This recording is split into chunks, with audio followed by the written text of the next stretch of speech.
Alors, comme vous voyez, je vous l'avais montré la dernière fois, comme d'habitude. J'espère que vous voyez.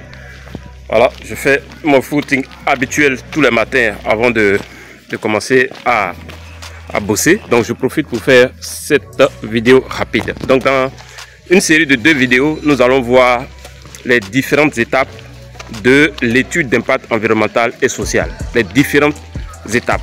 Donc, les étapes, si vous devez, donc là, je suis dans mon quartier, comme je le dis, pour faire mon footing matinal. Donc, dans cette vidéo, nous allons parler des 5 premières étapes. Et notez qu'il y a 10 étapes, donc il y aura 2 vidéos où je vais parler des 5 étapes dans chaque vidéo. Alors, donc, dans cette vidéo, notez que en matière d'études d'impact environnemental et social, donc là, je suis en sueur parce que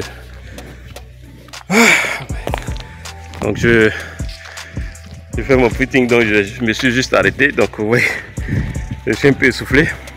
Donc dans cette vidéo, nous allons voir les 5 premières étapes pour dans le cadre de la réalisation d'une étude d'impact environnemental et social.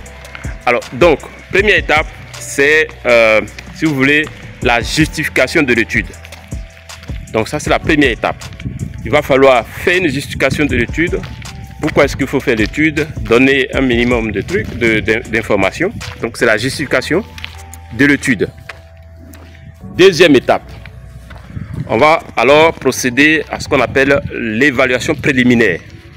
On va faire une évaluation préliminaire du projet, d'accord, ou de l'étude, des éléments sur lesquels l'étude va porter, après avoir fait bien sûr la justification, après avoir établi, fait une analyse et une justification de l'étude. On va faire l'évaluation préliminaire. Ça, c'est la deuxième étape. Troisième étape, c'est le cadrage. Donc, on va procéder à un cadrage de l'étude. On ne va pas faire une étude pour des études. On fait sur la base d'un certain nombre de choses, d'informations pertinentes. Et donc, on va procéder à ce qu'on appelle au cadrage du projet. Donc, au cadrage de l'étude. Ça, c'est la troisième étape. Quatrième étape, on va faire ce qu'on appelle l'inventaire. Donc, on va procéder à l'inventaire. On va faire l'inventaire d'un certain nombre d'éléments qui vont servir dans le cadre de notre étude d'impact environnemental. Et ensuite, on va faire une évaluation des impacts. On va procéder à une évaluation des impacts.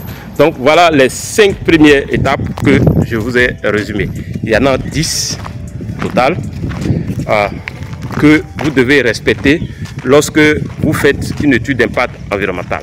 Donc l'étape numéro 1, c'est la justification de l'étude. Étape numéro 1, donc la justification. Étape numéro 2, vous allez procéder à, comme je l'ai dit, à, comment on appelle ça, une prévision en fait, d'accord, des impacts. Numéro 3, vous allez faire ce qu'on appelle un cadrage. Numéro 4, vous allez procéder à l'inventaire. Vous allez procéder à un inventaire. Vous allez faire l'inventaire des éléments qui vont figurer dans l'étude, sur lesquels l'étude va porter. Et la 5e étape, c'est de faire, comment dirais-je, de faire l'étude d'impact. Donc, vous allez faire une évaluation des impacts. Donc, première chose, c'est de procéder, donc je me répète très rapidement, avant de clore cette première vidéo. Première étape, c'est la justification de l'étude. Donc, vous allez procéder à une justification, vous allez faire une justification de l'étude. Deuxième chose, deuxième étape, vous allez faire ce qu'on appelle une évaluation préliminaire. Troisième étape, vous allez procéder à ce qu'on appelle au cadrage de l'étude. Donc, vous allez faire le cadrage, d'accord? Il y a de très belles maisons dans cette zone. très grosse maison. Et c'est vraiment agréable d'être dans ces rues. Vous voyez, il y a très peu de circulation, comme je le dis. Ça me permet de faire une vidéo en extérieur de façon tranquille, sans micro et tout. Alors donc, troisième étape. La première étape, on a dit, c'est la justification de l'étude. Deuxième étape, on va procéder à une évaluation préliminaire. Troisième étape, on va faire le cadrage de l'étude. Quatrième étape, on va faire l'inventaire des éléments qui vont intervenir dans cette étude, sur lesquels l'étude va porter. Et quatrième étape, on va donc, quatrième étape c'était l'inventaire. Cinquième étape, c'est l'évaluation. On va procéder à l'évaluation de l'impact. Donc dans la prochaine vidéo, nous parlerons de la 6e, la 7e, la 8e, la 9e et la 10e étape. Si cette vidéo vous a plu, faites-moi un gros like. Sachez que si vous avez besoin d'une formation, vous pouvez vous former au centre de formation professionnelle Kola Academia. Vous avez dans la description de cette vidéo l'adresse du site de Kola Academia. Si vous recherchez une formation en QHSE, en environnement, en informatique, en mine, etc., rendez-vous sur ce site. Vous avez toutes les formations et vous pouvez vous inscrire et profiter de ces formations. Merci, à très bientôt. Ciao.